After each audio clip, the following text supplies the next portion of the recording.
Èèyàn lè wo lẹ ṣe káàbọ̀ sí Mashola Gist TV. Ṣé àlàáfíà ni ẹwà gbogbo lè ń kọ́? Gist tẹ̀ni bí a ṣe gbọ́.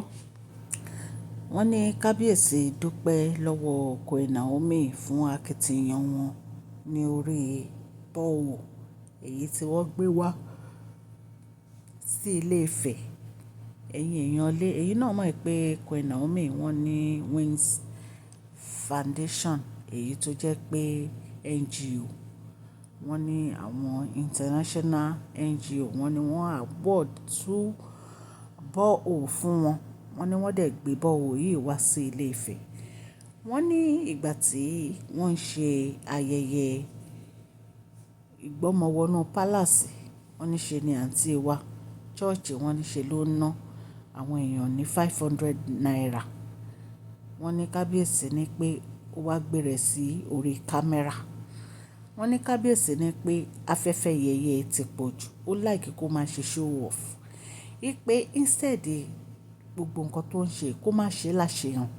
Wípé àṣehàn ló like láti máa ṣe. Pé kó wo borehole tí Queen Naomi gbé. Borehole tí Queen Naomi gbé wá sí ilé Ifẹ̀ yìí. Wọ́n ṣe fún àǹfààní ará ìlú, fún àǹfààní àwọn tí wọ́n ò lómi, fún àǹfààní àwọn tó yẹ pé ìyà omi ń jẹ, tó yẹ pé ó ní wọ́n lára láti rí omi. Wọ́n ní torí ẹ̀ ni wọ́n fi ṣe borehole yìí. Wọ́n ní wọ́n ò dẹ̀ ṣe láṣehàn, wọ́n ní kò sí ẹni tó mọ̀.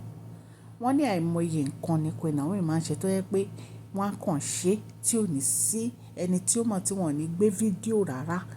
Queen Naomi ò like kán máa gbé fídíò, kán máa gbé nǹkan tó bá ń ṣe sórí social media. Wọ́n like kán ṣe. The only thing tẹ máa rí tí Queen Naomi máa gbé sórí social media òun ni preaching. Kán preach, kán wàásù fún àwọn èèyàn, kán gba ọkàn àwọn èèyàn là. Nǹkan tí Queen Naomi máa ń gbé sórí social media nìyẹn. Apart from that, ẹ lè ever rí Queen Naomi kán gbé irú àwọn nǹkan báyìí sí orí social media. Ṣùgbọ́n wọ́n ní kábíyèsí blast àǹtí wa church pé kí ló dé tó yẹ pé ó like kó máa gbé rẹ̀ sórí social media. Kó máa gbogbo nǹkan tó bá fẹ́ ṣe á máa ṣe sórí social media. Òun fáwọn èèyàn 500 naira. Ó wá ń gbé sórí social media, ó wá ń jó. Kán máa fi mọ̀ pé ó fún wọn lówó. Tó bá fẹ́ ṣe nǹkan, ó lè ṣe fáwọn èèyàn láì jẹ́ kán mọ̀ ni. Wípé kí ló dé tó like afẹ́fẹ́ yẹ̀yẹ́, kí ló dé tó like show off. Ẹ̀dẹ̀ mọ̀ pé àǹtí church like show off lóòótọ́.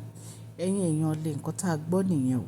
Allegedly tí bàbá Wẹ̀nẹ ńlá tí wọ́n sọ sí àǹtí wa church nìyẹn. Nítorí pé gbogbo àwọn show off yìí, bàbá Wẹ̀nẹ ńlá ní kò bá ojú mu. Nǹkan tó bá fẹ́ ṣe kó ṣe fún àwọn èèyàn láì jẹ́ pé àwọn gbogbo aráàlú mọ̀ sí.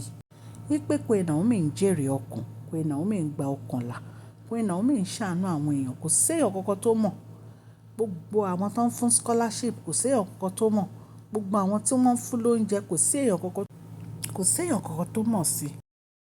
Recently la gbọ́ pé Queen Naomi ra àwọn bags of rice tó pọ̀ gan-an. Wọ́n gbé fún àwọn ará ìlú. Ẹ jẹ́ kí n kí ẹ̀yin olólùfẹ́ mi ní ilé lóko àti lẹ́yìn òde wípé ẹ káàbọ̀ sí Mashola Gist TV. Mashola Gist TV ń kí yín. Mashola Gist TV ń kí yín. Adúpẹ́ atọ́pẹ́dá.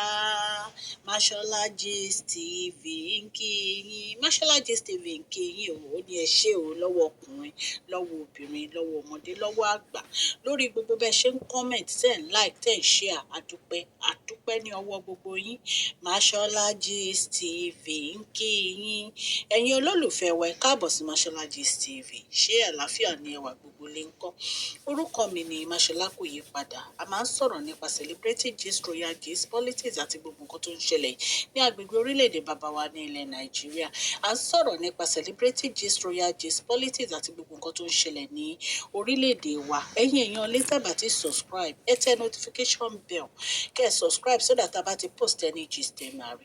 A ń sọ Yorùbá lórí channel yìí nítorí pé a fẹ́ gbàgbé àṣà àti èdè wa. Ẹ̀yin èèyàn lé à ń ṣe advert lọ́lọ́kùn òjọ̀kan lórí channel yìí, ẹ kàn sí wa ní Mashola Gist TV. Ọlọ́run Elédùmarè á bá mi gọ́wọ́ yín sókè o. Ọlọ́run Elédùmarè á bá mi ran gbogbo yín lọ́wọ́ o. Òkè òkè ni ọlá yín á máa lọ o. Ọlá yín ò ní lọ ìsàlẹ̀ láíláí. Ẹ̀yin èèyàn lé bí a ṣe ń sọ lọ, wọ́n ní oore téèyàn bá ń ṣe tó ń ṣe láṣehàn, wọ́n ní kì í ṣe oore gidi o.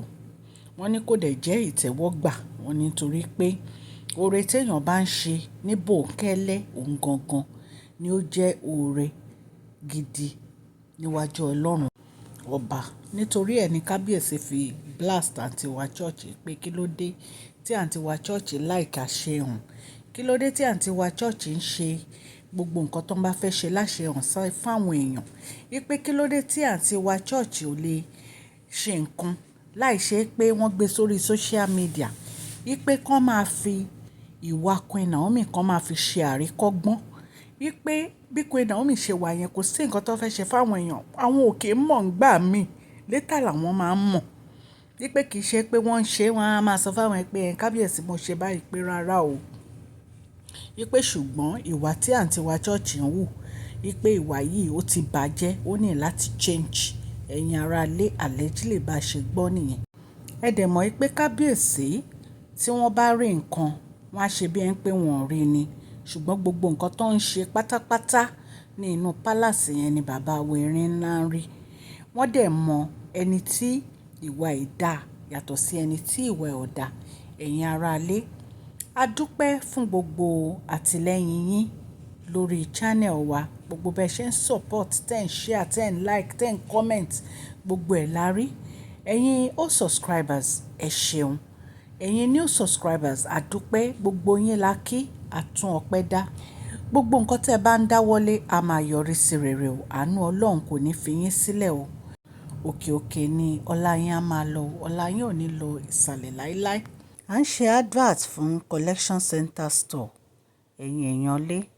Ẹ bá wọn ra bàtà Italian shoe ni wọ́n ń tà fún ọkùnrin, fún obìnrin.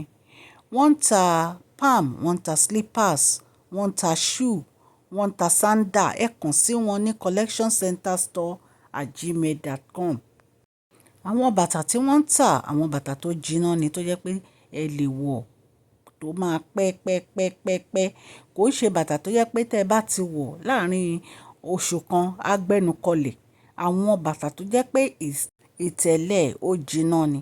Ẹ bá wọn ra bàtà, ẹ bá wọn ra shoe, ẹ bá wọn ra slippers, ẹ bá wọn ra sandal ní collectioncenterstore@gmail.com.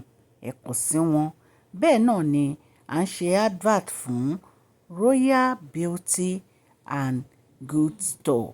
Royal Beauty ń kí yín o. Wọ́n ní ẹ ra fìlà kẹ́ ẹ múra. Wọ́n ní ẹ ra fìlà kẹ́ ẹ múra. Wọ́n ní ẹ ra fìlà kẹ́ ẹ múra. Ẹ kàn sí Royal Beauty and Goods Store. Fìlà ni wọ́n ń tà. Fìlà tó jẹ́ pé ẹ lè dé sí native, kaftan, ìró àti bùbá.